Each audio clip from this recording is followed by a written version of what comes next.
Greetings and salutations. Welcome to Ref the District. Party sensation here with the news that the Snyders will be the franchise.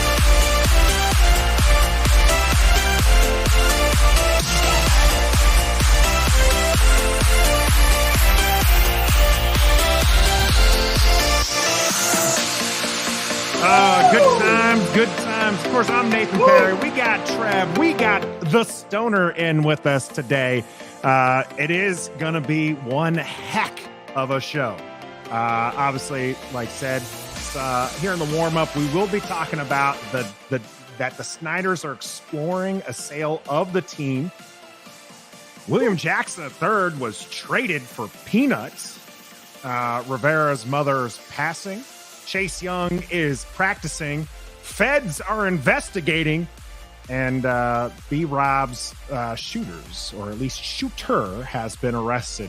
More on that for the warm-up later. And the cool-down, we'll be giving you our predictions. Little dollar in the game. We will actually be talking about football today. That is going to happen. A lot of non-football news is coming around.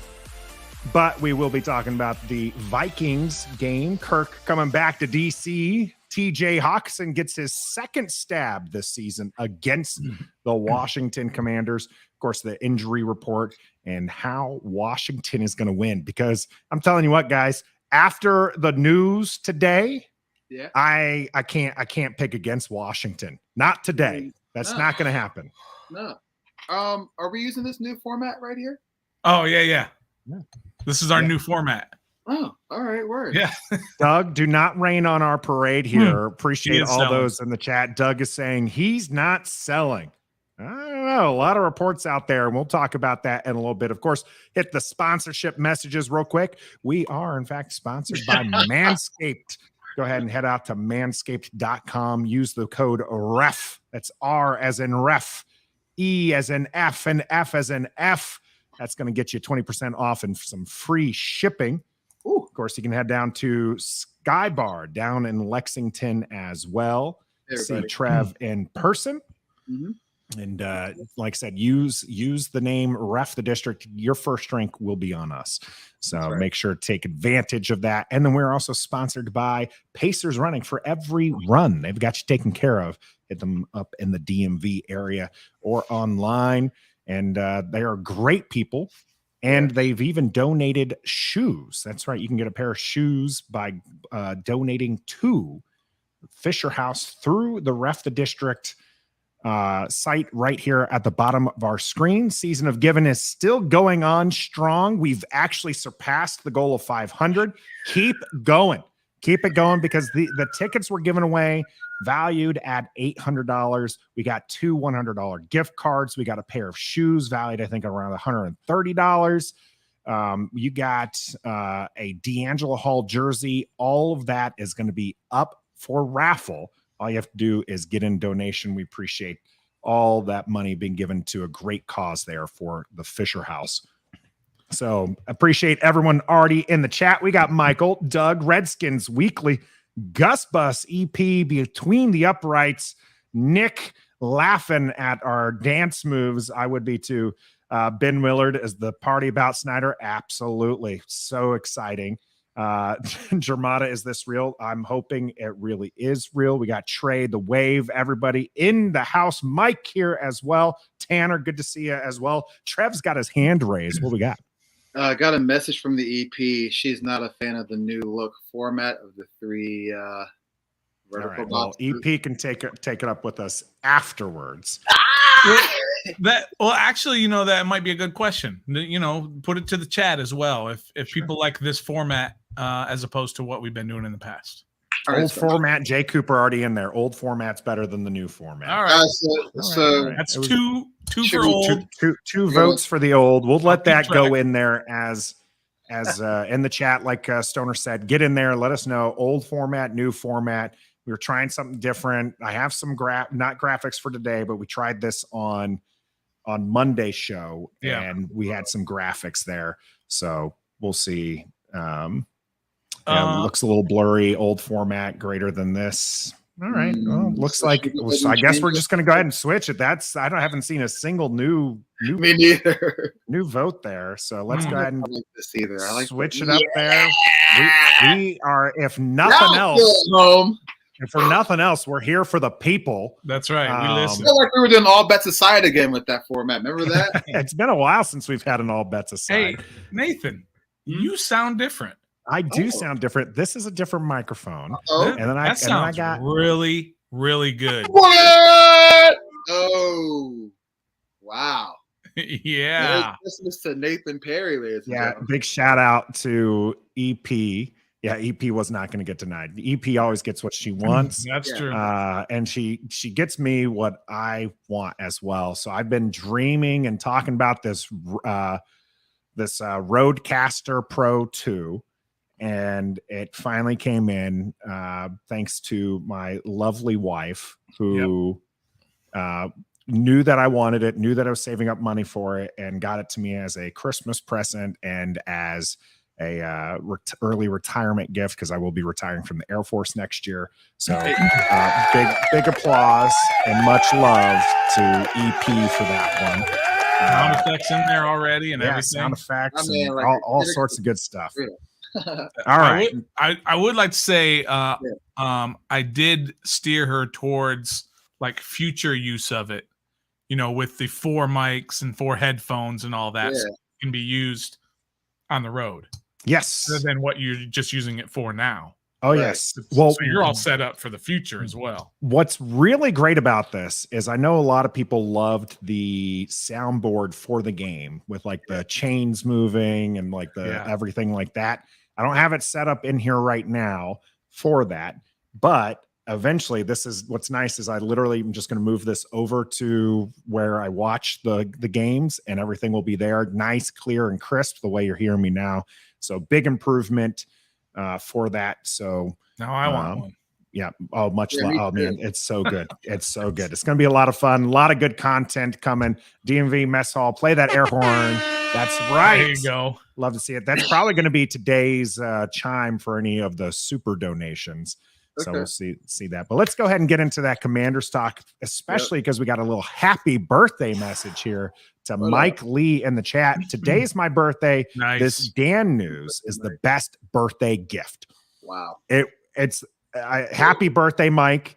And by golly, this has to be this, bar none, gentlemen, is the best day for the Washington football franchise under Dan Snyder. Tell me I'm wrong. No, it's the best day since he signed a dotted line to take over the joint. Like, wow, that's heavy. I haven't looked that far back as far as 99, right? The number one best day. I mean, what about bringing Gibbs back? Gibbs 2.0. That was a big deal. It was a big deal, but not bigger than this. No, I'm talking about at the time. At the time, it was a big deal. Right? I mean, it was a big deal. You're bringing a Hall of Fame legend back. This is bigger. This is bigger. Okay. This is bigger.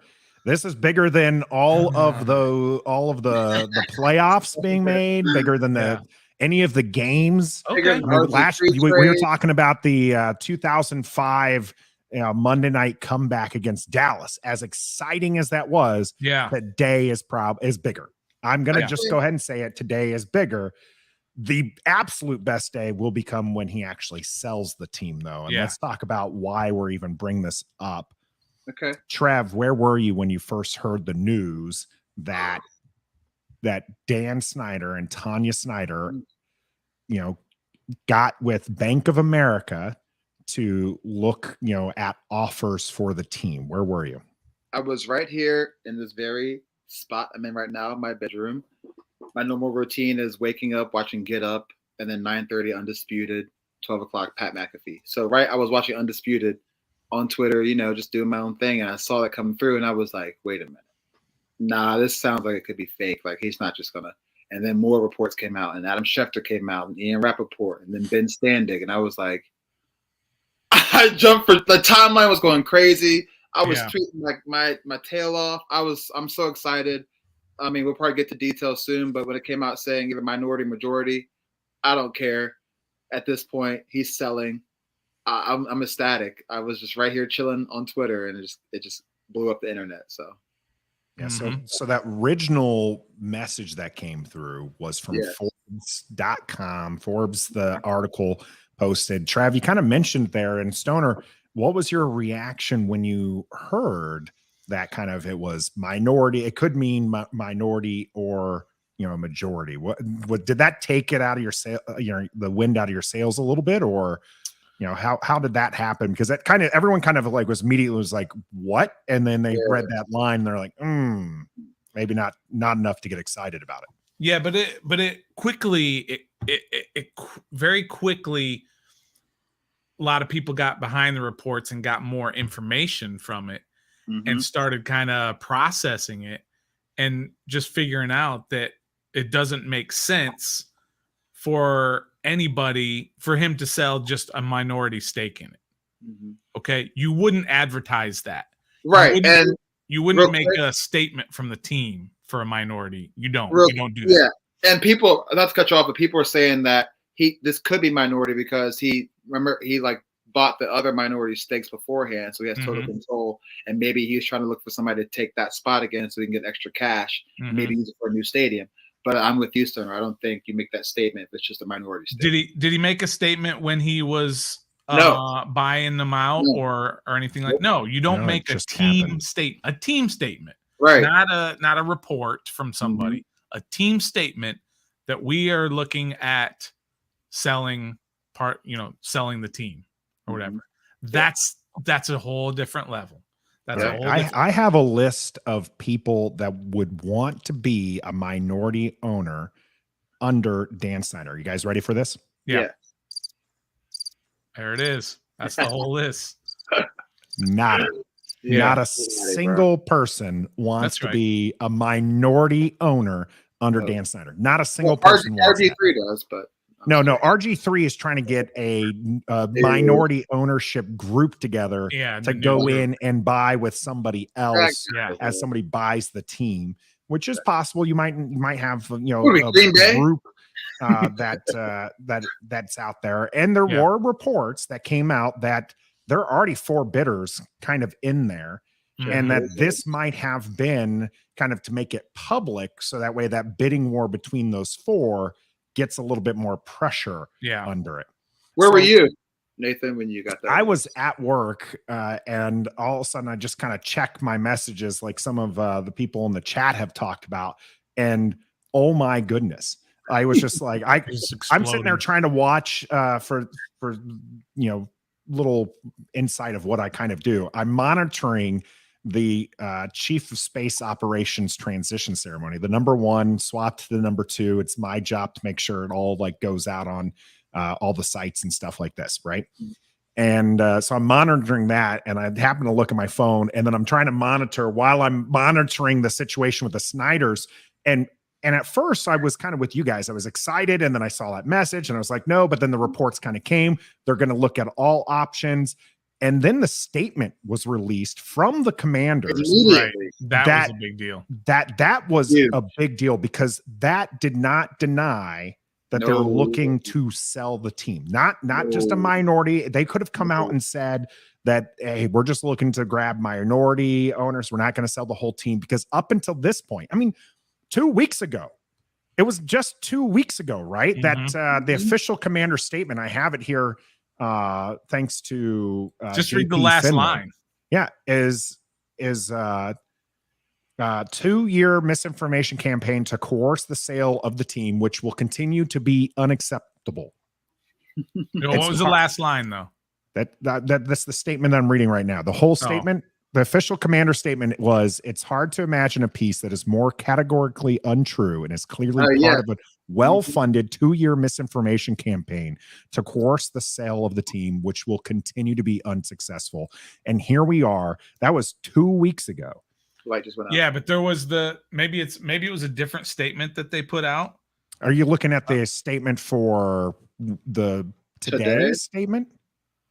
Which statement are you talking about? No, I'm talking about that statement. Remember when, I think it was after the ESPN report that came out. So that was probably a month, maybe 2 months ago. October 13th is when that statement ESPN? that I just read. Yep. Remember at the very bottom after the ESPN report came out, they said we will never sell. Sell the team. Yeah. He also said he would never change the name of the franchise, and he changed it twice. Yeah, I know, but this was just like a month ago. Yep. Where they were very adamant about that statement that they said they will never sell, which they will never do. Something to that effect that they said. Yeah, DMV mess all here. Yeah, and Mr. Irsay will conclude that there is no reason for the Snyders to consider selling the franchise, and they won't. Thank you. I think Sunday, I appreciate DMV mess hall. I think Irsay I think he put a little bug in Dan Snyder's ear and was like, "Look, your best bet is to go ahead and just sell it. I know I said that you probably shouldn't. It's the best move not to, but y'all just beat us." And no one likes you still. So I can get you in touch with the Bank of America Securities. They're really good at finding really good buyers. Just hear me out. And Dan was like, okay. Well, there's no doubt. There's no doubt that he doesn't want to sell the team. He does not want to sell the team. And there's a lot of things that built up to this point, to get to this point, right? All the things that are going on. We've talked about it ad nauseum on our show and everywhere and on social media and everything. But it's built up so high, so much now that it's just become untenable for him to be there. And then after all this, another report comes out today that said the feds, not your local police force, not some guy who's a PG County prosecutor. The feds are now investigating this organization for financial improprieties. In the words of Bickle of EB from the Junkies, he gone. So all of this is just built up to this point now where he just doesn't have a choice anymore. Nope. And somebody said this, and it's kind of hard to connect these dots, but somebody said this that on the last home game, and Tanya Snyder was up on the board about the breast cancer awareness, right? And she was booed. Yeah. Okay. And she was hit with sell the team chance. Yeah. And that was like the last straw to where maybe she was just like, that's it. I'm not going to go down as a villain in this whole thing. I've done so much for the NFL. Remember the breast cancer awareness, the whole thing with the NFL, she started it. Yeah, Tanya Snyder was the one who started that entire thing for the entire NFL. Yeah. And she was booed when they showed her message on the board. And she probably told Dan, I can't do this anymore. I can't be a villain. Either me or the franchise. Pick one. So all of that adds up. And she's smarter than Tom Brady on that one, huh? And I kind of put out there that there's a possibility that he has seen the Mary Jo White. I was going to say something. He's got hints. He's got inklings. He's got inside intel. Something. He knows he's going to have to go out. Something. Yes. Because, I mean. And you remember the Wilkinson investigation when it got leaked to our sources that we spoke to, and our sources said that it was their recommendation that Dan needs to sell the team. Yeah. Okay. Now that never came out officially because of the way they handled it, but this has just been building literally for a couple of years, and it's just become untenable. He's going to go out a rich man. I saw somebody in here say around 8 billion or whatever. I've already heard 5 billion. Upwards of 10 billion. Oh, wow. I've heard, I don't know what they call that. Like, you call 6 figures is, like 100,000, 7 figures is $1 million or whatever. I've heard like 10 figures, which is like $10 billion. Maybe it's, I don't know. I can't do that math. What do you guys think about that statement that they released from the team, the last paragraph about the Snyders will remain committed and not verbatim, but pretty much saying that remain committed to making sure it's the best franchise and keep the culture alive and What did you guys think of that? Did you guys? I think it's trying to get out ahead of that Fed report that ESPN published just a little bit afterwards. And there's P4 and I know there's other people who have this mentality here. I would never sell. and honestly, Dan I think was in that boat as well. He did not want to sell this team, but it looks like he's going to get forced out. And I think that he's trying to before he gets forced out, resigning before he gets fired. Pretty much, the team has more value with him voluntarily selling the team than when all these reports hit and he is forced out. it's going to cut the value. And that's why that's kind of my theory with this is, they're pushing out the news of the Bank of America. They're trying to get ahead of all of the reports and all of this that's happening because they want the bidding war to kind of kick up and push the button prior to all of that hitting.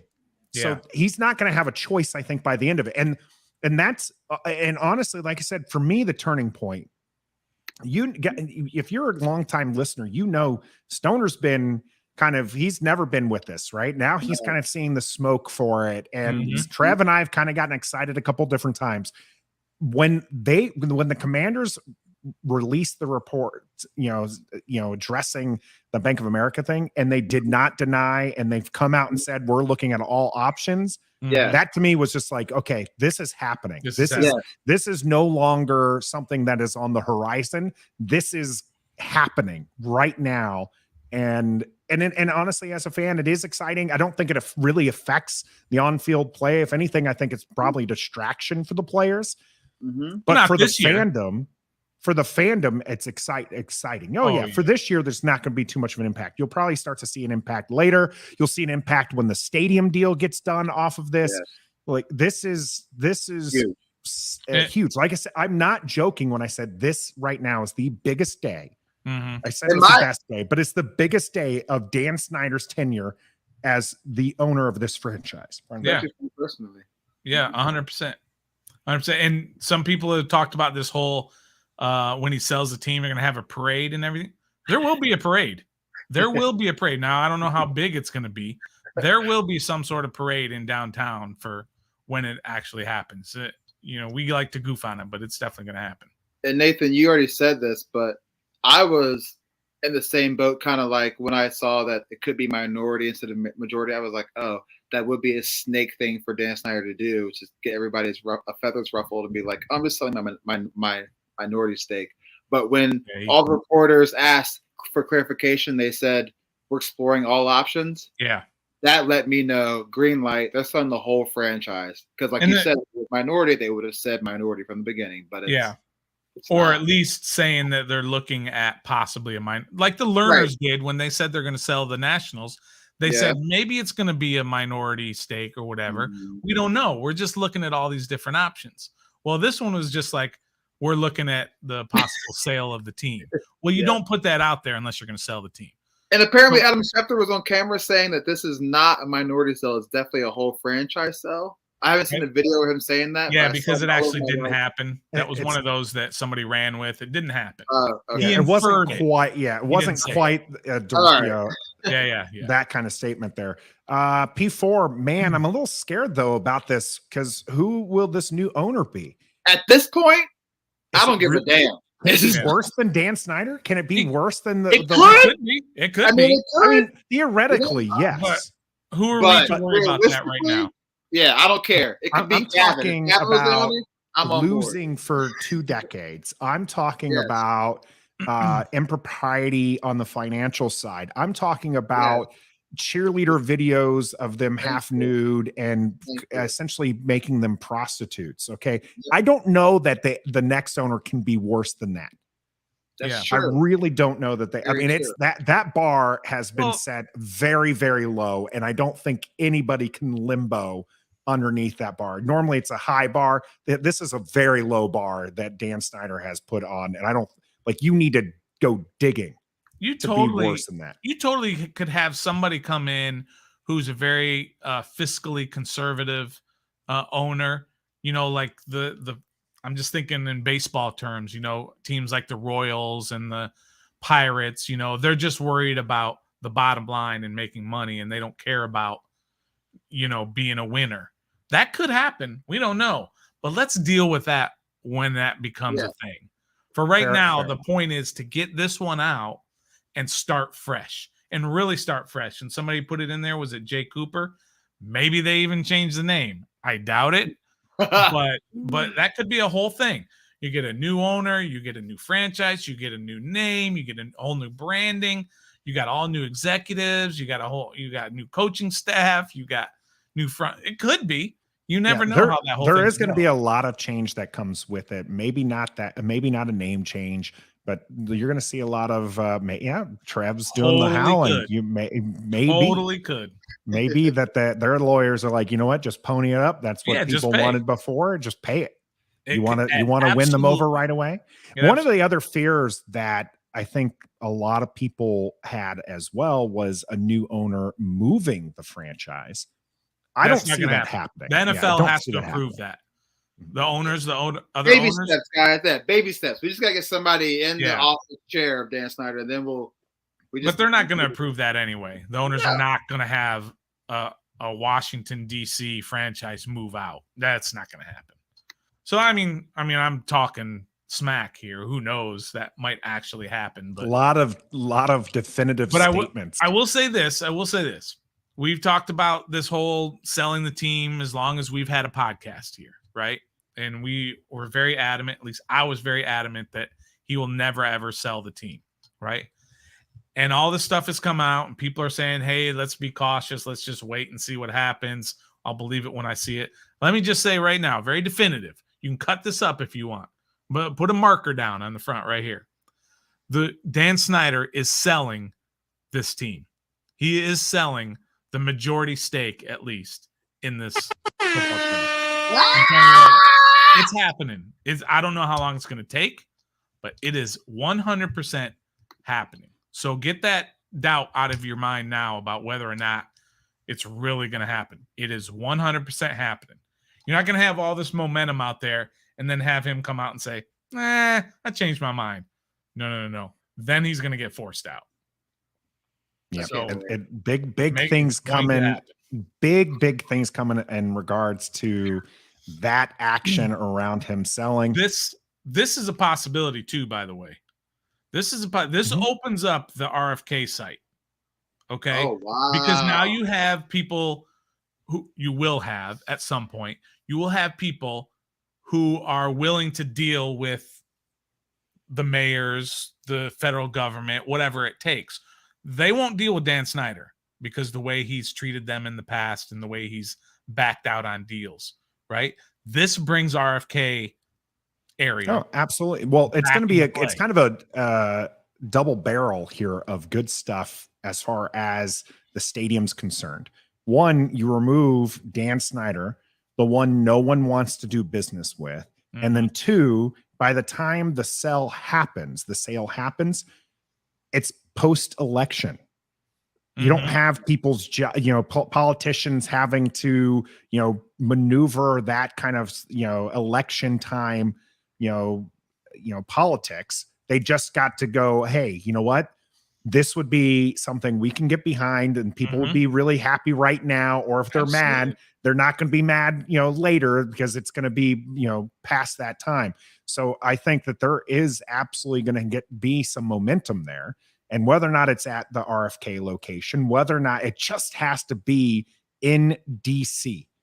That's it. I just somewhere in DC, somewhere near a metro line, make it easy for people to enjoy our team. That's what they need to do. Congress can extend the lease now because they're not dealing with Dan Snyder. DC City Council can approve it or will be for it because it's not Dan Snyder. Dan Snyder has been the reason they're not going to RFK.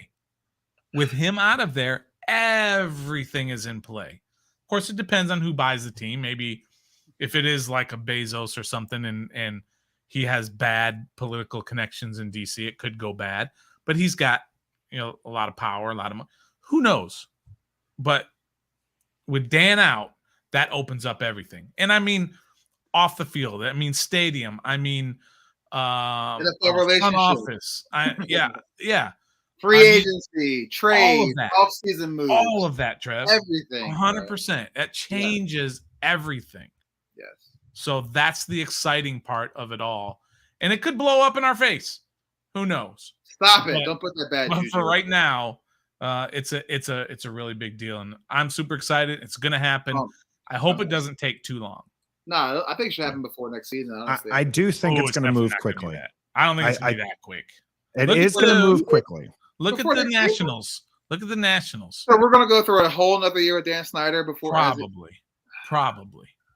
Or at least poll. sometime next. That's a good poll.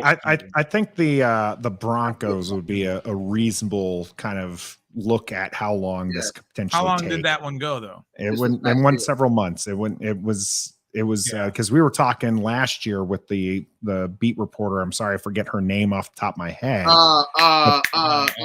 Yes. Yeah, but she talked about the bidding war. Yes. Yeah, Susie. That's who it was. Susie Morgan. Yeah, there you go. Pull Yeah, on. look I at want my that. flowers, please, for that poll. That was quite the poll. And by the way, I can't get over it. I am so jealous of Nathan's mic. That mic is so sick. I know. I'm over here using conveniently, my there are 4 of them in that box, and I can get you guys. Well, Trev, you've been through like 3 mics already, I've been through 2. Okay, I might give you my old Yeti. That you might get this guy here. I'll take it. I'll take it. Sorry, I didn't mean to change the subject, but man, really all right. Let's move on. We're probably going to be talking about that all night long in some way. Yeah. But let's move on to some sadder news before we get back into the football. And that was we want to give our public condolences to Ron Rivera and his family as they're dealing with the passing of Ron's mother. So from my understanding, he's still going to be with the team. He's still going to be there for this game coming up, but he's having a lot to deal with. And this is just kind of one of those things that he's had to deal with for his whole tenure here. There's just always been something going on outside. And now he's got to answer questions about the team being sold. And he's got to answer questions about Chase Young being back and William Jackson III being traded, and now his mom passing. So we just want to extend our deepest condolences and thoughts out to the Rivera family. Yeah, absolutely. He's been through a lot, and he's handled it all very classy. Yeah. Very privately, even with his cancer stuff and with his mother. So props to him. We give him a hard time about his coaching decisions, his GM decisions, all that stuff. But he has been nothing but classy as the coach of this team. So, and the fact that he came back to practice and attended the press conference with his mom doing this speaks volumes of what he means and what this team and the organization means to him. Yeah, you know what I mean. He could have easily just taken the weekend off and done that, but he's already back at practice. Just speaks volumes of how he feels about this organization as a whole. So he's a hell of a guy, man. Hell of a guy. He is. Good. Well said, Trev. Yeah, absolutely. So one of those things that he did have to answer to today was that William Jackson III trade. Washington traded away William Jackson III for a conditional pick. It was a pick swap in 2025 to the Pittsburgh Steelers. Stoner, what do you make of this? I mean, this is like seriously, it's what, 3 seasons really away, because 2023, 2024, then 2025. That's how long we have to wait. And it's a late round pick, Stoner. Yeah. I mean, they were going to release him anyway. And you didn't, like you said, it's a swap. So all you're doing is swapping a seventh for a sixth or whatever. Yeah. So it's not that big a deal. But I mean, you were just going to release him anyway, so it's really kind of the same thing. I love it. It doesn't change how the cap hit. I was going to say, it's a dead cap. If he's not on your team, it's a dead cap of $9 million for next year, whether he's traded or released. So you got like this for him. Just what we all want. To clarify, there is a little bit of a cap savings that's involved. Oh, so sure. Well, it's a cap savings, but not with the trade as opposed to releasing.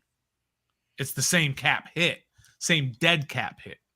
Yes, and that's what I'm saying is like by getting rid of him, you at least get something in return. Yes, it's 3 years away, but I think it was, and we have Michael in here, $14 million off the books, and I think it does come down to, I think next year like $9 million in savings, and the year after like 12 or something around there. No, I think to clarify, for next year, it would have been a $22 million cap hit if he's on the team. if he's not on the team, it's a $9 million cap hit. So you're so saving money. $12.75 million. There we go. By not having him on your team. So if you have him, you're paying him a lot. If you don't have him, the Geico is what you're saying. Yeah. So, and it didn't matter if he's not on your team via trade or being released. It's the same dead cap hit, which is dead cap means he's not on your team. Well, to pivot from the money, I'm glad he's gone, and I'm glad that Ron Rivera was so transparent as the reason why. But I'm not happy hearing that, because it's like, don't you work out this player? Don't you go over your scheme, and don't you do this and this and that? And it's taking you a season and a half for him to request a trade, have a degenerative disc in the back, be benched for you to realize, oh, we were wrong. I mean, it takes. I'm happy that he came out and said he was wrong, because a lot of other teams are just like, oh, it's not a good fit and move on. Yeah. He admitted that they dropped the ball on this one. Yeah. But at the same time, it's like, you don't want to hear that because of the money we spent, the person he was, the player he is, and we thought we could just plug and play instead of actually catering to.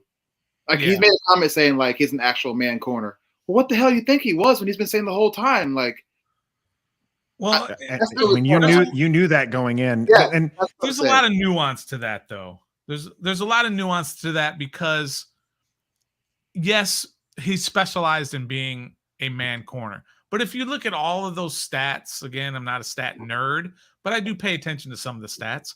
They ran a man concept like 47% of the time.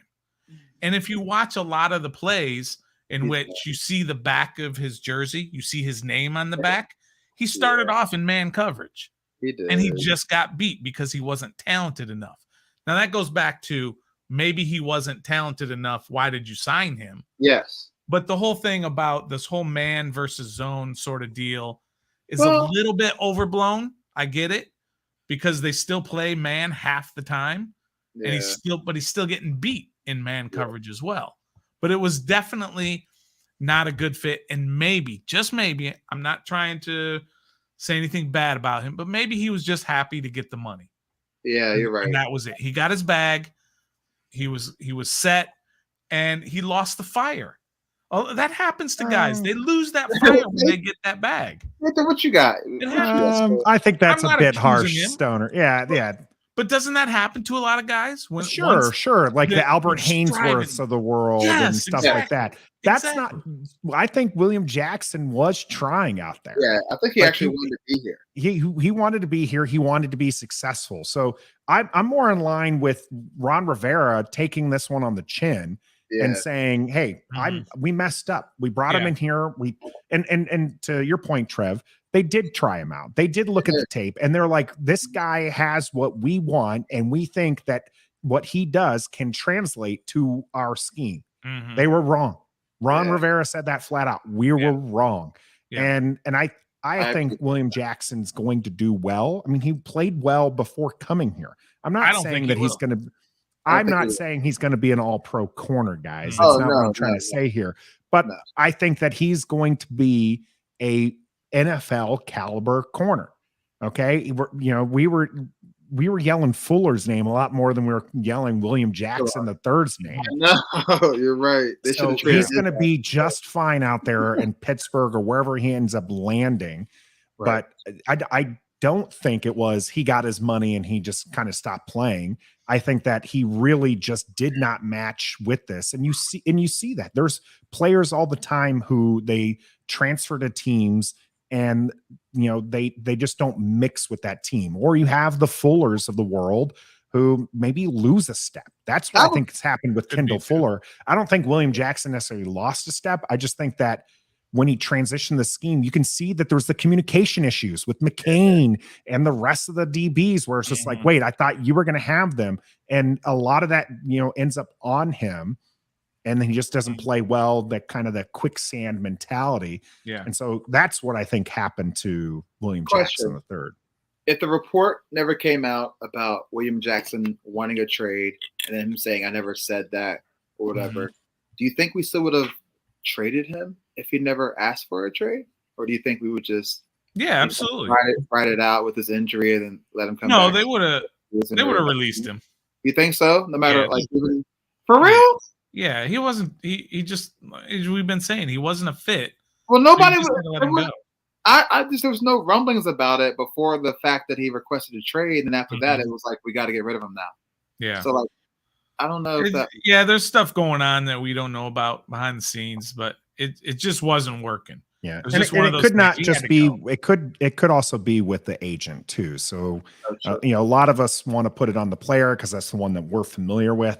But the agents do a lot of that behind the scenes stuff as well, where they're just like, hey, you're not playing my guy. You're playing a guy named Wild Goose over him. Who's been and really that just doesn't jive with me. So we got to get that somewhere else there. We're gonna see the real Wild Goose here in the next couple weeks. I am not a Wild Goose guy. He is not. No one is. He is not gonna. We're gonna be killing him for the next couple weeks. Yeah, he is not a good corner. In this week too, so which is too bad. But we'll see how that goes. But kind of going back to why they signed him and everything. Every team does this. Every team makes these mistakes. It's not fair it's okay to blame Rivera and all them and say, I wish you hadn't made that mistake, but they did. And it's just time to move on. And they admitted it. Yeah. Yeah. And they admitted it. And sure, the pain of releasing him after spending all that money on him, it doesn't make it any better that they're admitting it.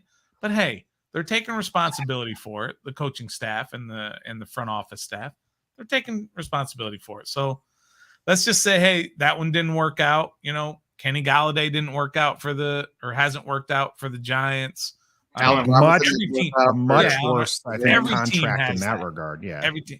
And then we thought Curtis Samuel was going to be on that list, and he's turned the corner this year, obviously, and he's earning his bag this year. I mean, you got Russell Wilson, who was extended for like $200 million, and he's not doing so well there in Denver. So yeah, there's a lot of options there. Yeah. Caleb asked, wouldn't this fall on the DB coach for them not doing well?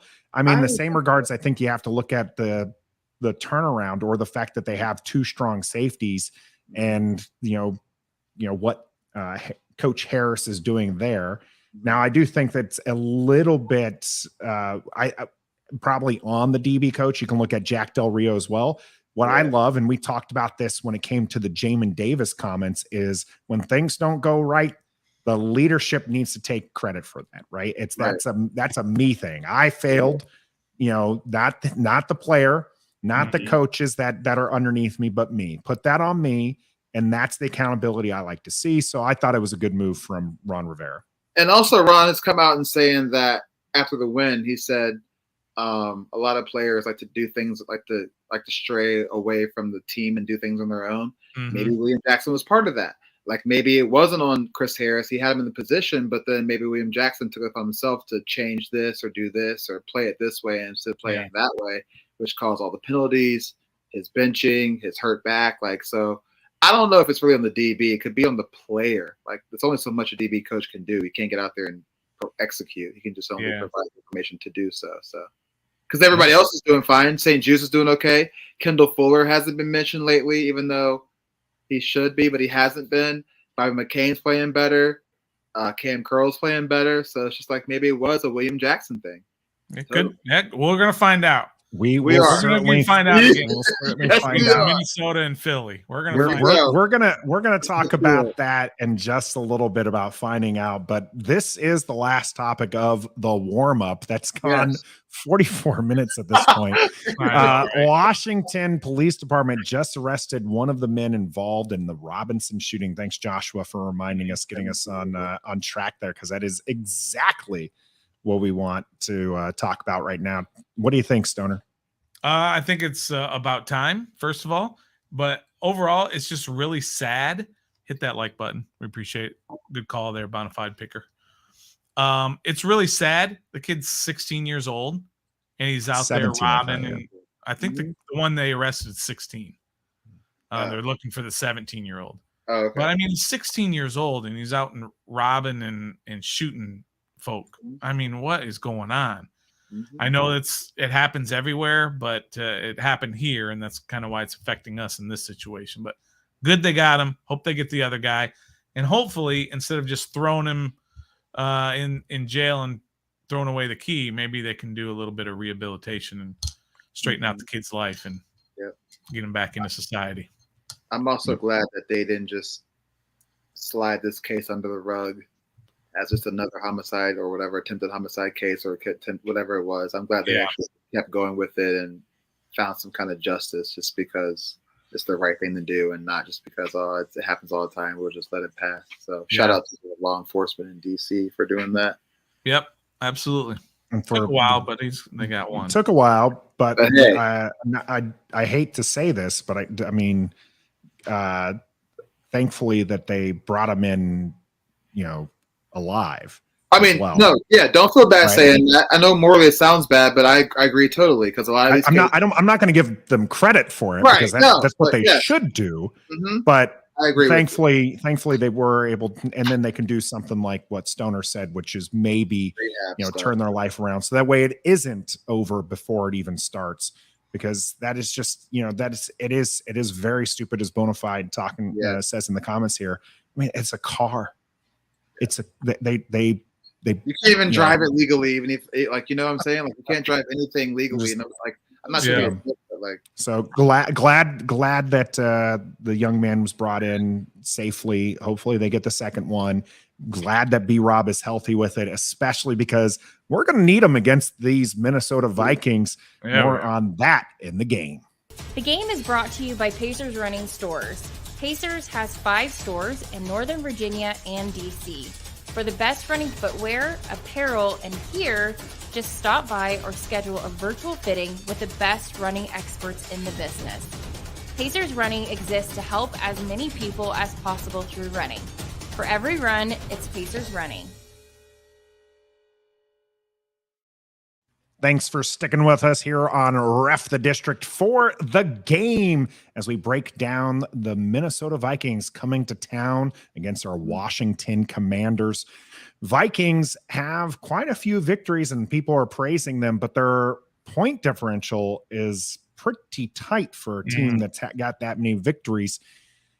This is kind of a prove-it game, though, for Washington after 3 in a row. Against bad teams. Minnesota is supposed to be a good team. Right off the bat, Trev, what you feeling about this game? Nervous. Not gonna lie, I'm nervous. They're 6-1. Like you said, their point differential is tight, but they always squeak it out in the end. Apparently, they're 6-1. I don't know. I can't remember who they've played, who they've beat. I don't know if the schedule's weak or strong, but fairly weak. Eagles, Lions, Saints, Bears, Dolphins, Cardinals. Okay. They're still NFL teams, though, so there's that. Yep, they're all mediocre at best. Saw a stat where Justin Jefferson has not had a touchdown since week 1. Right game for him. Receiving touchdown. Receiving. He had a couple of rushing touchdowns. Our secondary can give him that opportunity, and I don't know. I'm just nervous because they have a really, really good offense. Dalvin Cook, Adam Thielen, Justin Jefferson, now T.J. Hawkinson, who they just got from the Lions, which was an unusual move from Detroit, but he's a stud at tight end. He's been banged up a little bit, but he's pretty damn good. And it's Kirk Cousins.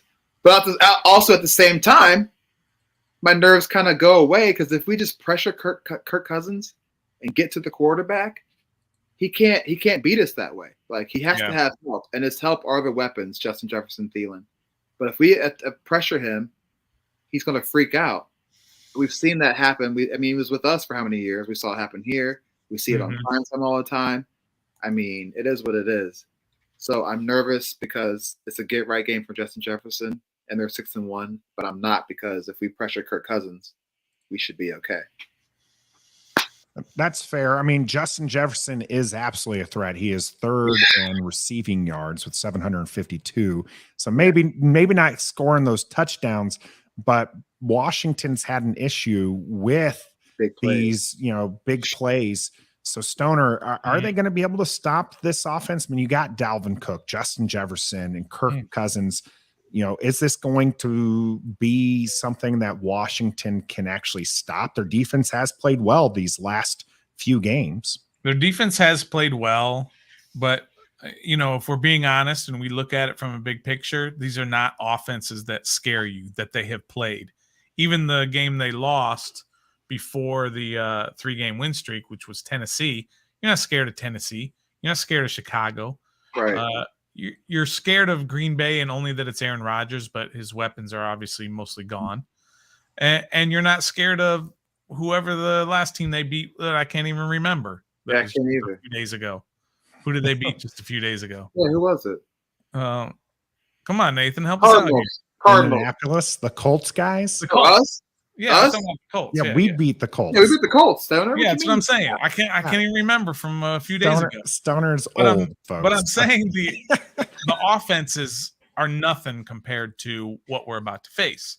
Right. So, let's kind of keep that into consideration. And here are the Vikings point totals for all of their wins this year. 23, 28, 29, 28, 24, and 34. Okay. Yeah. This is an explosive offense. Yes. Kirk Cousins he's not having as big a year as I kind of thought he would with the new coach and the new offense that they've got going, but maybe they're just kind of starting to get into a groove now, and their weapons scare me. And as good as our defense has been playing, I just don't have a really good feeling about this game. I think Dalvin Cook is getting healthier, and that's a team that I think we're going to have trouble stopping. Now, on the flip side, though, offensively, their pass defense is not good. I believe Green Bay's pass defense when we faced them was 1. I believe Indianapolis's pass defense was ranked like 5th, right? But I believe the Vikings are somewhere in the late 20s. They're like 27 or 28 in pass defense. So maybe as our offense has kind of sputtered a little bit with Taylor Heineke these last 2 weeks, maybe they can get right against Minnesota and possibly win in some sort of shootout. All right. Allowing 75 yards passing per game. By the way, they are top 10 in scoring. Offense. So I want to say this. I know it's Wednesday. There's time, but the injury report. Did you guys see the injury report today? Oh, yeah, we do need to talk about let's hear this injury report real quick. Jahan Dotson, DNP hamstring. We knew that. Cole Holcomb is also DNP foot for the second straight week. David Mayo, DNP hamstring, which means he's probably out for Sunday. It's a hamstring. So that's Holcomb and his backup. Yes. So now we're talking about a third string linebacker, which is probably John Bostic or Milo Eifler. I don't know who else. J.D. McKissick, DNP neck. I don't know what that means, but that's a problem. A neck injury. I don't know what it is. That's a problem. That's what knocked him out last year when he didn't play like the last 5 games. It was neck/concussion. That's a problem. Logan Thomas, Cole Turner, both limited, and Jonathan Allen and Tyler Larson full. But the new ones on there, David Mayo, hamstring, and J.D. McKissick neck.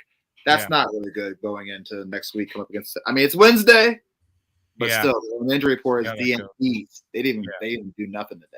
So.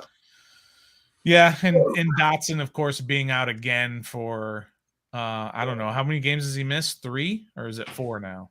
Maybe he's this is the third game, and he'll probably, as somebody else put it in here, Gus Bus. I don't think we see Dotson until Atlanta. It's quite possibly, that's after the bye, isn't it? Yeah. No, it's before the bye. No, it's before the bye. It's before the Giants. Yeah. Those Houston. This is going to be tough. This is definitely Nathan a prove it game for sure. What about I was just going to ask you about if you had the Vikings injury. Oh yeah, I do. I got you. Vikings. I'd like to hear about them. DNP safety Cam Bynum, but that's a personal day. Wide receiver Jalen Naylor illness, and then Dalvin Tomlinson, their defensive lineman. He's a stud, but he's a DNP because of calf. Cam Dantzler, cornerback, limited neck. Zadarius Smith, linebacker, limited knee, and then Thielen knee, but he was full. So yeah, they got two studs on their defensive line. Yeah, and we have no studs on our offensive line.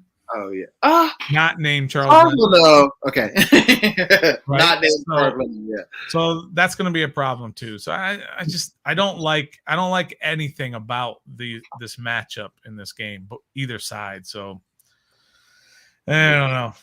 Diami healthy? Well, I didn't. You didn't mention him on the report. He's not on the injury report. Wow, that's true.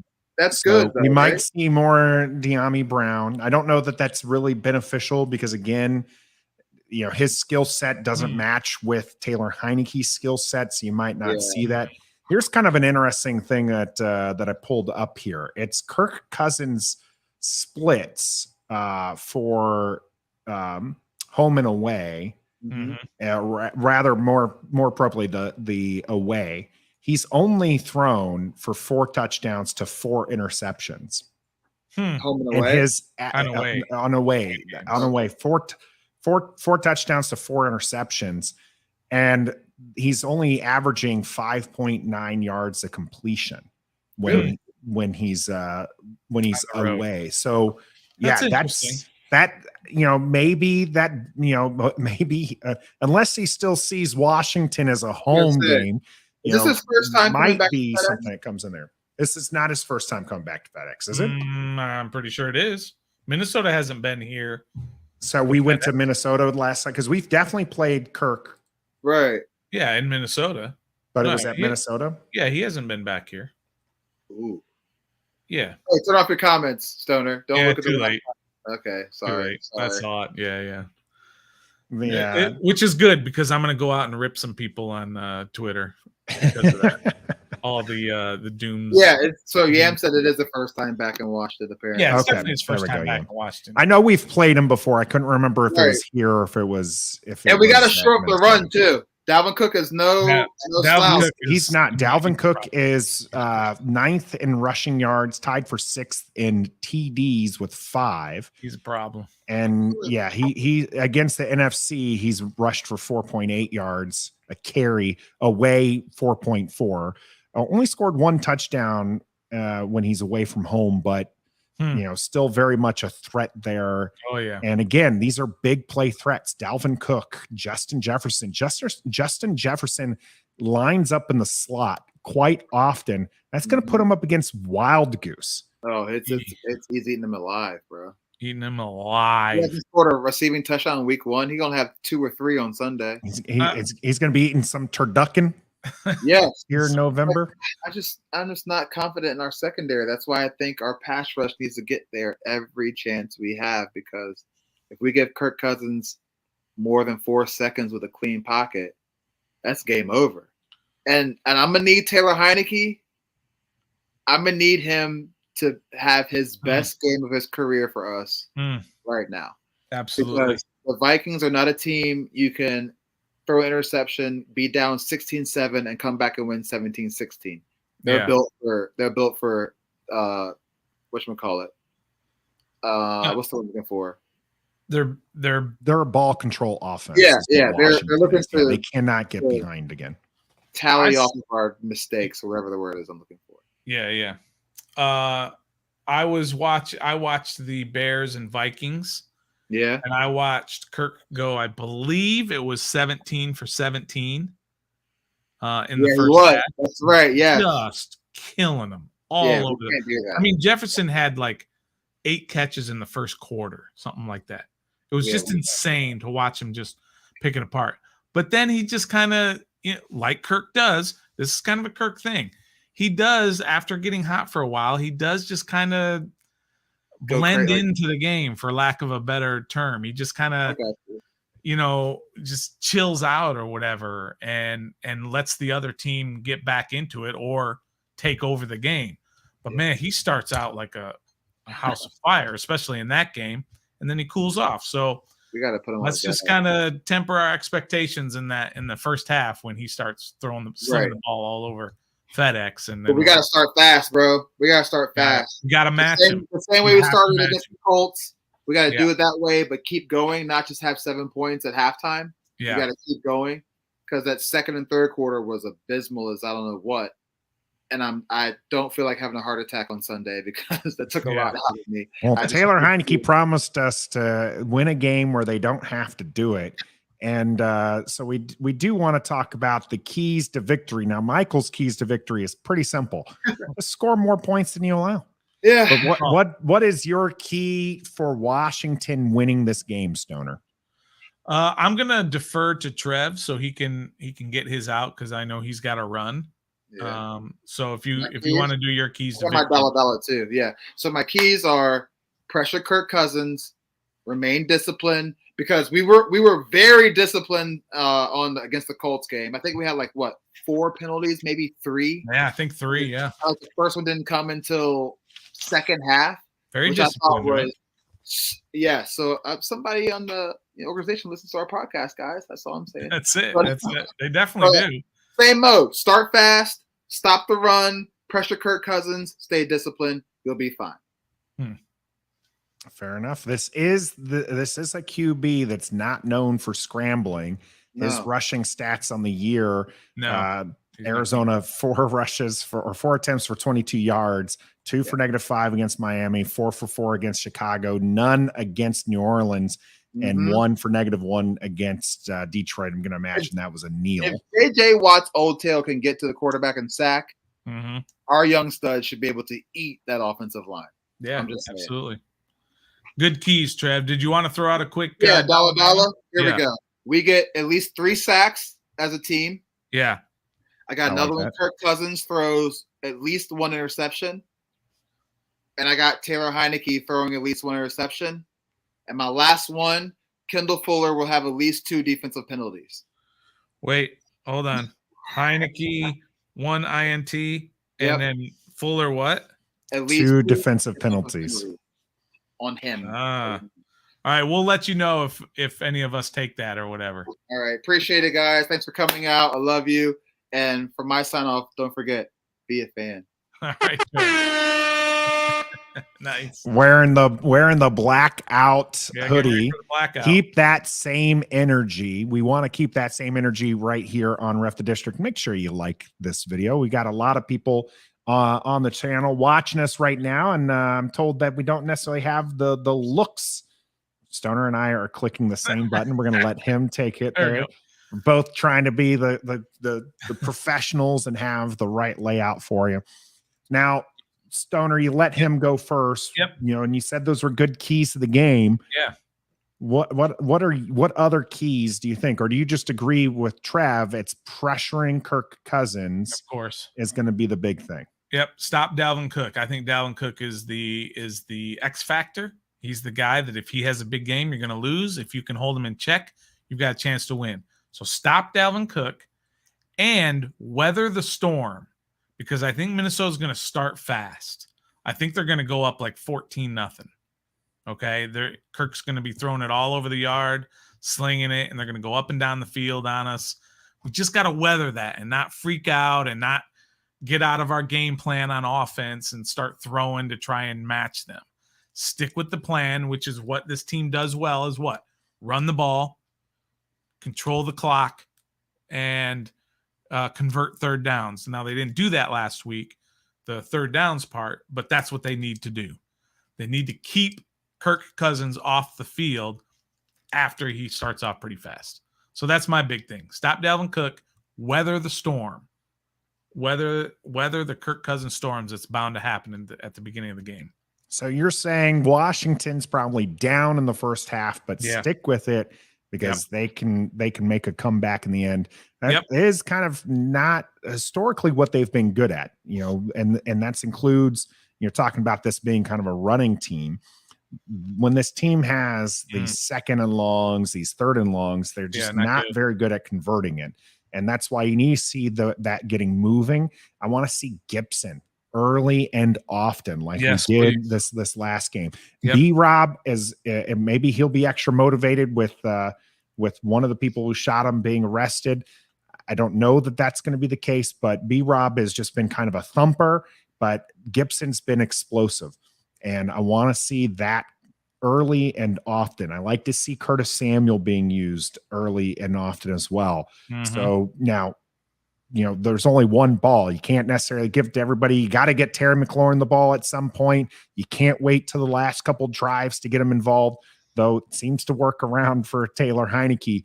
But really, you want to make sure that run game gets going and stick with it. And even if, like I said, weathering the storm, don't go away from B-Rob and Gibson and And maybe Jarrett freaking Patterson, Jonathan Williams, whoever's that going to be that third one if J.D. McKissick is out with this neck injury. Because, if Kirk Cousins goes up 14-0 and you go to the passing game, Taylor Heineke's going to get eaten alive. So but I like that weather the storm. And like I said, specifically, I want to see Curtis Samuel fed and Antonio Gibson fed early and often in that first half. Yep. And he can do it. Taylor Heineke can do it. He specializes in this. We kind of forget that that's what he does well. That last drive, the last two drives we can talk about, but especially that last drive against the Colts when he marched them down 80 yards, it might even been longer than that. He was elite on that particular drive. The very last throw was not elite, but that entire drive, he managed it perfectly. He got out of the pocket. He hit guys, in rhythm. He got out of the pocket and hitting guys, to convert fourth downs. He was fantastic. He scrambled for a couple of times, one time for a first down, maybe two times. He was great. That's what he does since 2021, okay, which is when Taylor Heineke started playing for this team, right, last year. The most fourth quarter comebacks in the entire NFL in the last year and a half now, right? Patrick Mahomes, Tom Brady, Matthew Stafford, Russell Wilson. They all have 3 fourth quarter comebacks. Taylor Heineke has 4. Okay? Say what you want about Heineke. When it comes to the fourth quarter and his team is down, he's going to give it everything he's got. And more times than not, he's going to lead your team back to victory. So weather the storm. Don't freak out. Stick to the game plan and be there in the fourth quarter where you've at least got a shot to win the game. Now, Tommy T says, we need some tight end production. You and I are on the same page for this one, Stoner. Armani Rogers. Yeah. We need to see more of him. He absolutely looks the part. Bates is a solid blocker. Love to see him, maybe occasionally leak him out there. But when you're looking for a pass catching tight end, Armani Rogers looks really good out there. Would love to see him involved and get some more. I think that Logan Thomas is probably on the downside of his career, especially after that injury, 30 years old. Yep. So Armani Rogers might be the future at tight end for Washington. Maybe our Isaiah Likely, as somebody had commented, I think on Monday when we had made that comment. So yeah, that'd be real nice.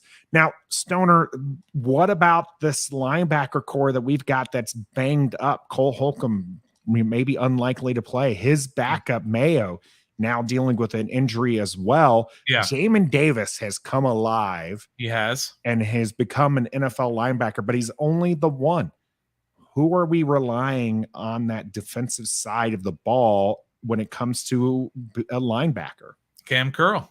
I know he's not specifically a linebacker, but he played, I believe, 100% of the snaps, right? Which is obvious. He should be. But they played a lot of 3 safety alignments, right? They had McCain, Forrest, and Curl. And Curl was up there in that linebacker type spot where he was covering tight ends, where he was making hits on running backs at the line of scrimmage. So if that's what's working, stick to it. Stick to that same thing. And I think they'll be okay with that. Against Minnesota, this week, I don't know that if Holcomb is healthy, I don't think that's such a great thing, right? Those weapons are legit that they have on Minnesota. So you just got to do what you can, but definitely Cam Curl's the guy you're going to lean on, and you're going to have McCain and Forrest back there, taking care of the back end every time Wild Goose lets Jefferson run right past him, which is going to happen a lot. Kirk Cousins been sacked 14 times this season. That's not much, is it? It's not. I mean, it's 7 3-1, 3-1, 2-1. Yeah, that's not much. 6 times in the last couple of games, though. Yeah, he's good at not getting sacked. I mean, there's a reason he hasn't missed a game in like 7 years or whatever it is. He doesn't take big hits. He doesn't get sacked a lot. So yeah, don't count on Washington getting a lot of sacks on Kirk Cousins. He gets the ball out quick. That's what he was good at. That's what in Washington, that was his best play, was that, that 5-yard slant or whatever. He's elite at throwing that 5-yard slant. He can do that with the best of them. He's great at it. So it's going to be tough to get to him, but obviously they're going to go after him best they can. All right. Any other keys on the defense for Washington? Because they've got their hands full with not necessarily an elite offense, but a capable offense. Yeah. Maybe a capable offense with elite talent. Yes. It just hasn't reached that. Yeah. Justin Jefferson is elite. Dalvin Cook is probably elite. Kirk Cousins is okay. And what keeps them kind of just a capable offense, not an elite Thielen's offense. Close to elite. Yeah. Thielen's close, and Thielen is looking like he's on track to play again. He's basically Terry McLaurin level. Adam Thielen and Terry McLaurin are pretty much clones. So this is a one-person show now because we will not allow our man Stoner to say things like that. That's just not. That's not what's going to happen here. All right, we'll bring him back. If there's comments about that, we'll address it. But no. Yeah, Gus 113 catches for 1,373 yards. No. Terry would die for stats like that. Okay. 113. Terry would love to have a QB that can yards. actually throw the ball. You're right. So let's few years be honest. Hasn't been as great, but he's had one blasphemy. Yeah, everyone agrees with me. You deserve to get kicked from the stream. We probably lost a subscription there. Sorry about that, but he is on that level. No, he's not on that level. That is absolutely horsewash. Now, Washington does, have to go up against Hawkinson here between the uprights. You think Hawkinson will add anything for the Vikings this week? No, I don't see it. He had 26 yards against Washington in week 2. This guy is coming in. This is a new offense for him. And I just don't think that's going to happen. He's a little banged up too. He's banged up. I wouldn't count on too much from him, but it would be one of those things where all of a sudden he's just running by the defense and we'd be like, well, can't cover tight ends. Here we go again. So it is going to be a problem. I think the linebacker core is going to be a problem. I do think Washington's going to struggle here a little bit, but why don't we get to these game predictions? All right, let's do it now. Stoner, what are you thinking here? Go ahead and get your game predictions in the chat. I know that some of you are upset with the comments that Stoner made. Just know that I do not tolerate that McLaurin slander. I love our man McLaurin. So you can like the video for me and not for Stoner. You can just. How about this? If you like Terry McLaurin, like this video. There you go. Perfect. Simple, I love it. Hit that like button for real, y'all. All right, appreciate it. All right. All right, my score prediction. Yep, give me your score prediction. We'll get those in the chat here. We'll see what we got. Are Washington, we in the cool down yet? We're not in the cool down. I like to do this before the cool down. Or do you want to get them? Let's go ahead and get those scores in. When you come back from the cool down, that's when Stoner and I will give ours and we'll talk about yours in the chat. How's that, Stoner? All right, that sounds good. I just like that one message. All right. The Cool Down is brought to you by Manscaped. Ever since my Nathan started using their products, I can't cool down. Fellas, trust me. Go to Manscaped right now and get 20% off and free shipping by using the code REF. Your ladies will appreciate you. Now back to Trev, Stoner, and my Manscaped man, Nathan. You know it. You love to see it. You love to hear it. Do go ahead and go out to manscaped.com. Get that 20% off free shipping. We got some scores in there. Doug, 24-16 Washington. Love to see it. We got Metaphor, 27-20 Mandos. Yeah, 3 tubs. 1 for B-Rob, 1 for Terry, 1 for Wild Goose. Oh, I love What's this new thing, tubs? I've been seeing this lately. Why are we calling it tubs?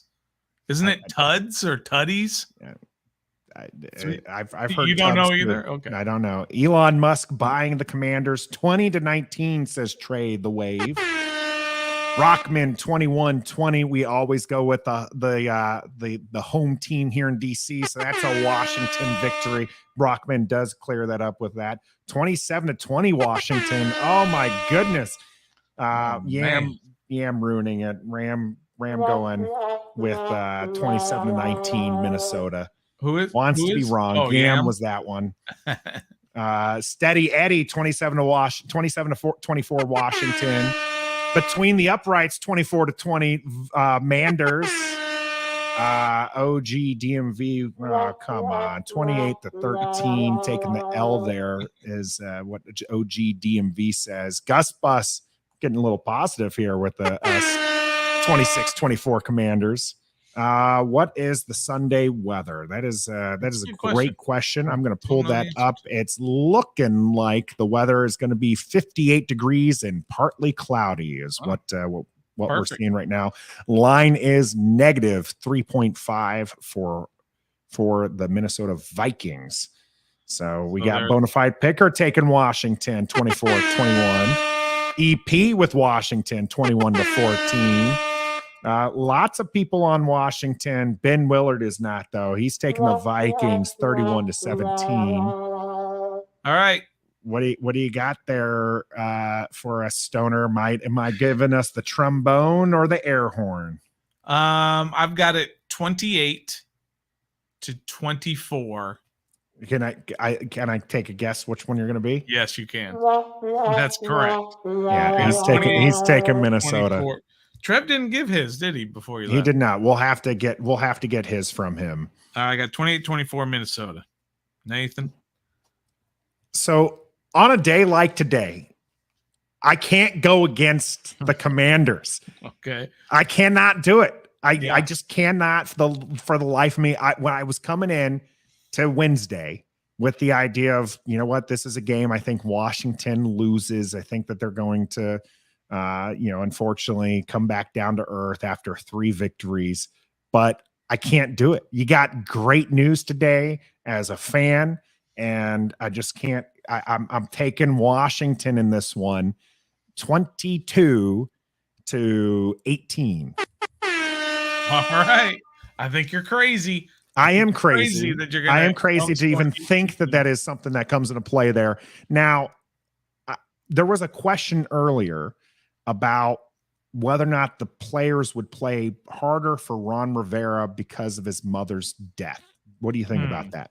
No, I don't think that necessarily comes into it. I think there's some truth to, guys have some extra motivation at times if you're playing a certain guy, like when Terry was up against Jair Alexander and Alexander was giving him a lot of grief during the week.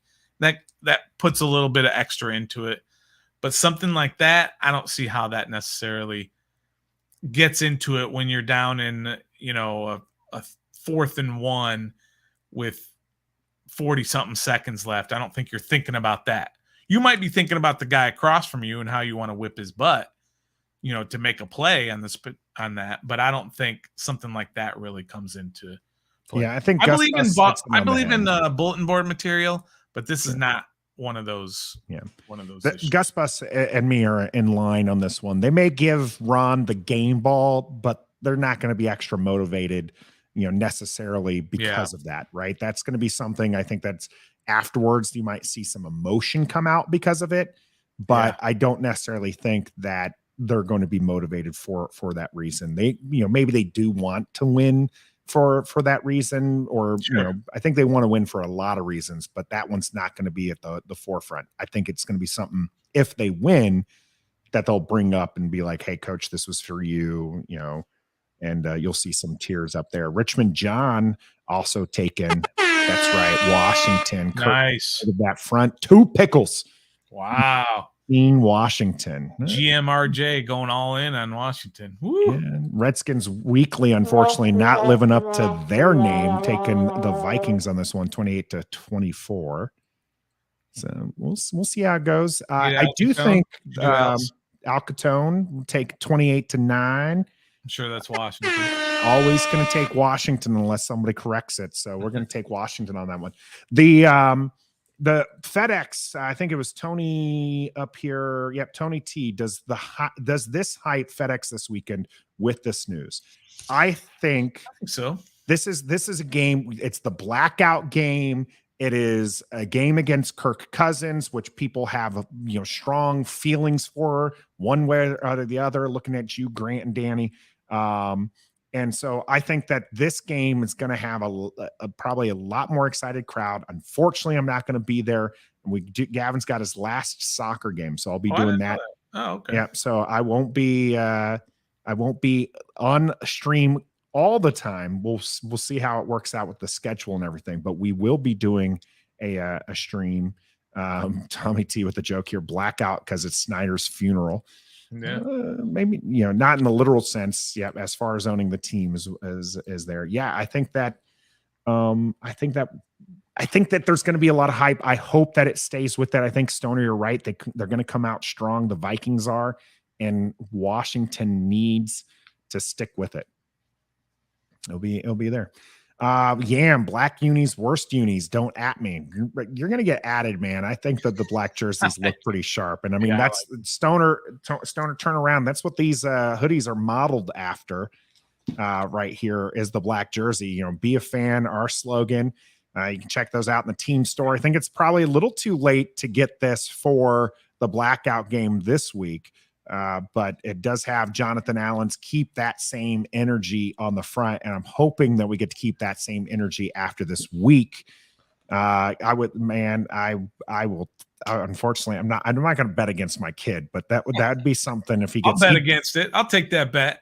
He did score the brace in his final game of the spring season. So it's Remind not me of impossible. Braces, 2 goals. Braces, 2 goals. Oh, okay. Yeah. All right, let's get to some dollars here. We've been going for some, so we'll see. Yeah, Tommy T, I'd be good if they make some changes to the black as well. Like I would like to see the W on the helmet rather than the numbers. Yeah. So, but we'll see. Or or the Red Wolves.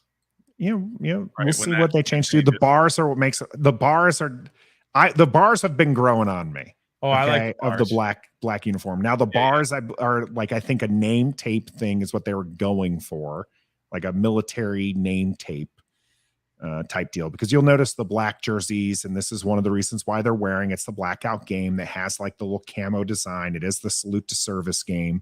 Actually, the Chief of Staff of the Air Force, General Brown, will be out there. So yeah, I got a whole crew of my team that's being a part of that. So just not you, just not me. Going to be coaching the 8 to 10-year-olds and enjoying hopefully a victory with my last game of this fall season for them. Yeah. So, but let's get to some dollar. The seal on the black helmet. Nice one, Doug. I think that the seal on the black helmet would make more people liken that uniform to the Steelers, though. Oh yeah, because of it's a circle and it's kind of separated like a C. Good call. Yeah, good call. Sorry, Doug, you're out. Your suggestion is out. You can't have. I like the seal.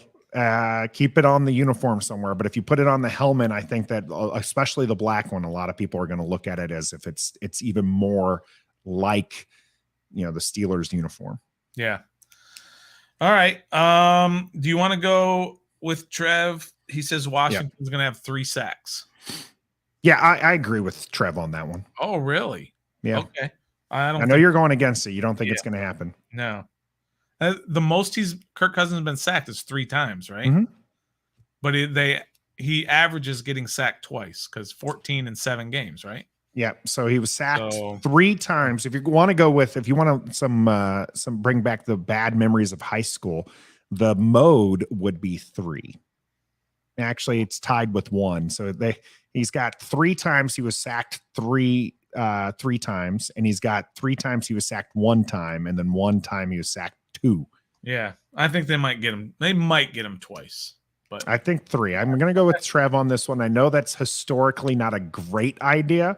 Yeah, but I think 3 sacks is reasonable for this defense against not a mobile QB. Like you said, he does get it out, quickly. Yeah. Maybe not as quickly as Aaron Rodgers. And so, we'll see how it works out for Washington. Definitely going to need some coverage sacks.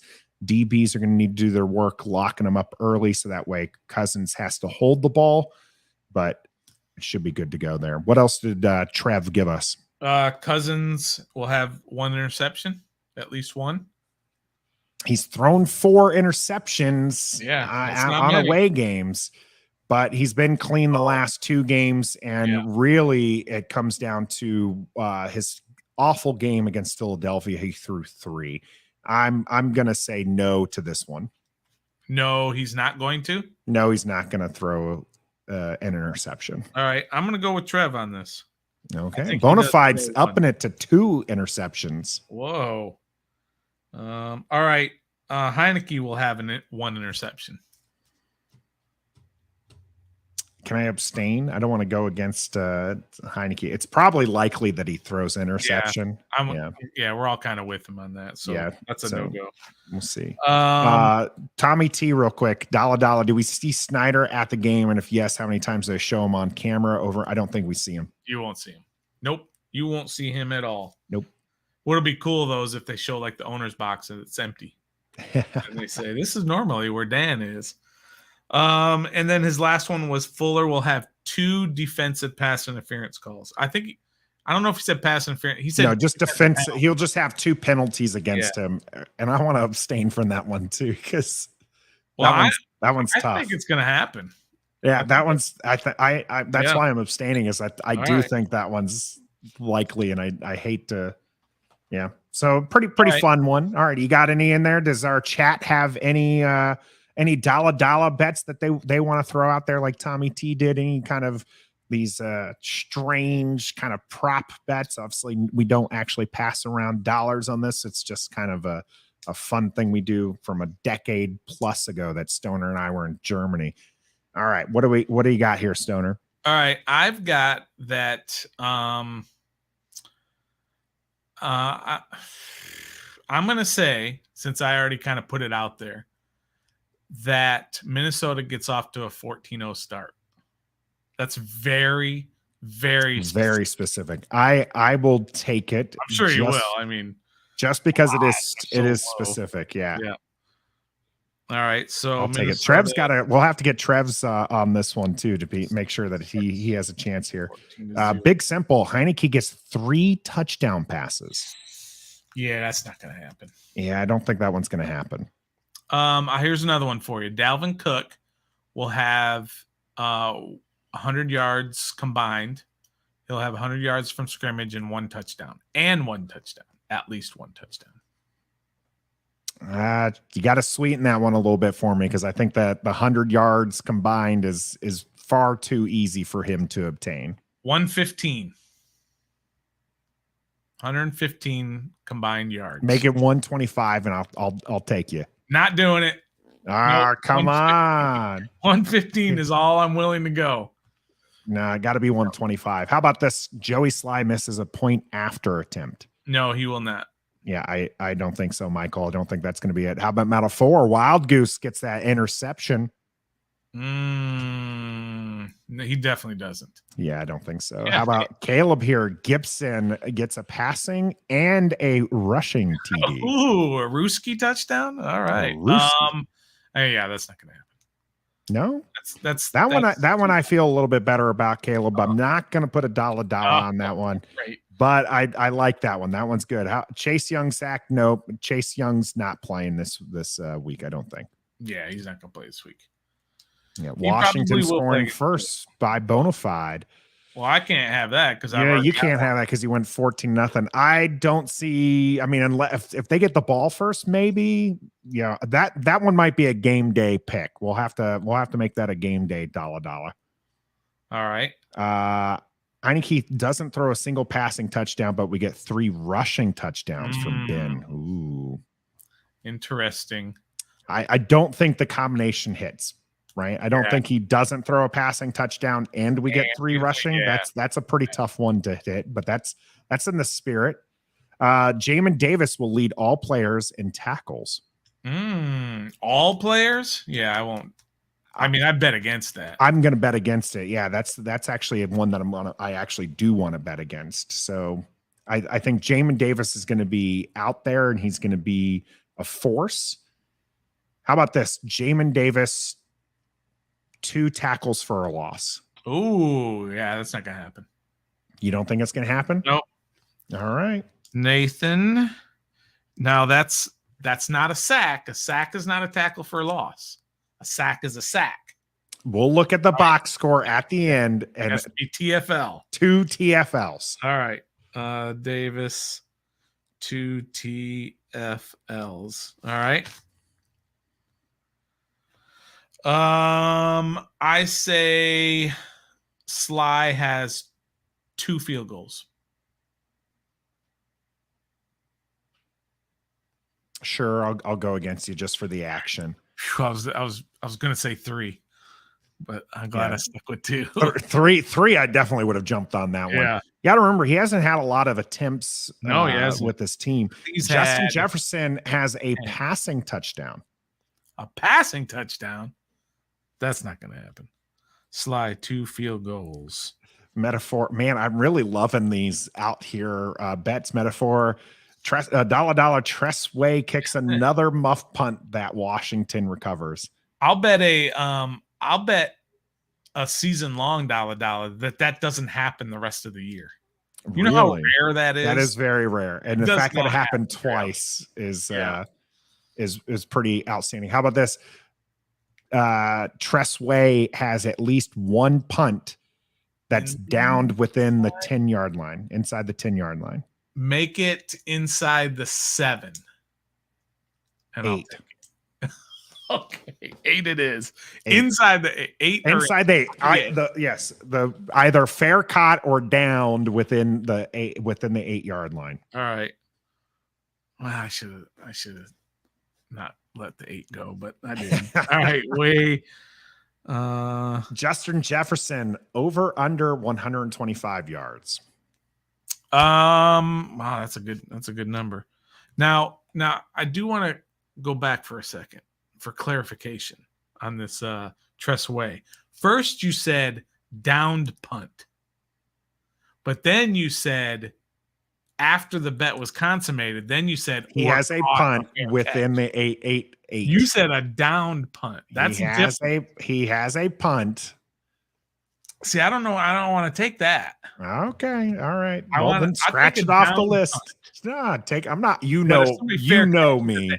know that I'm not going to be that specific. I purposely leave mine with the terminology. No, but that's what I'm saying. Originally, which is why I came back to clarify. All right. So we're taking that one off. All right. How about the 125 for Justin Jefferson? That's a good number. I think he'll have under. Yeah, I'll take the under on that one. Doug, thank you. Punt result. Yeah, that's of coming in there. That's all. Yeah, see, Gus Bus, he started thinking about it. And he's like, nah. You heard, because you even heard him, right? Well, everyone here heard Stoner go, "Oh, I shouldn't let the 8 slide," and then he's just like, "Oh, well, let me back out of it some way."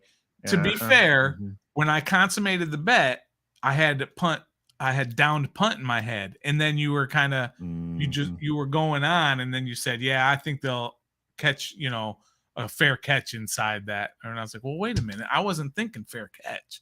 I was thinking downed punt." There you go. Gus Bus, it would be awesome if we get one that's right at the 8-yard line. That's what would be awesome, because then he would really kick himself for allowing me to get that one there. Dalla from the comedian here. That'll be a snooze fest. Not if you're watching with us. You got to make sure that you're here with us on Sundays. Hopefully we get that stream lined up. We'll figure out what's going on with Trev. I didn't know that he was watching that far ahead.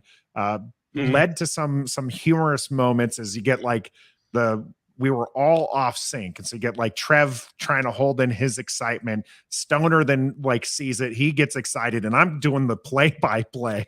And then I finally get to go to it. We'll work all that out. We'll have ourselves the soundboard at least while I am there. Again, I'll check my game time for when the kids play. But we will be streaming live for this game against the Washington Commanders hosting the Minnesota Vikings. We'll get some more dollars in there. And during that time, we'll get Trev's in this. Make sure you get out to the Fisher House link. Get your donation into the Fisher House on behalf of Ref the District. All the money goes to a wonderful organization that provides free stays while a vet or service member is getting care. Their family is taken care of. They don't have to worry. They don't have to pay. They're flown out. There's a lot of costs involved in that. So it's a really great organization, what they're doing. They also give out scholarships, and your money can go directly to helping them by heading out to the Ref the District's Season of Giving, where we are doing a raffle. So it doesn't have to necessarily be out of the good of the heart, but we appreciate those that do.